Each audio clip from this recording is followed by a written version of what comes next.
మాది మన బతాల చెంగరాజు గారికి ఈ వేదిక పైన ఉన్న పార్టీ కార్యకర్తలందరికీ ఈ సభకు చేసినట్టు అందరికీ కూడా పత్రికా విలేకరులకు చిన్నలకు పెద్దలకు అందరి మండలంలో భర్త లేని వాళ్లకు మహిళలకు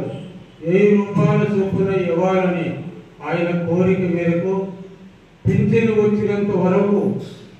ఎంతమంది భర్త లేని మహిళలు ఉంటారో అందరికీ ఇవ్వాలని ఆయన కోరిక మేరకు కాబట్టి దయించి ప్రతి ఒక్కరు కూడా భర్త లేని వాళ్ళు ఎవరైనా ఎస్టీలు కానీ ఎస్సీలు కానీ ఉన్నవాళ్ళు తప్పనిసరిగా పార్టీ కార్యకర్తలు కానీ పార్టీలో ఉండే నాయకులు కానీ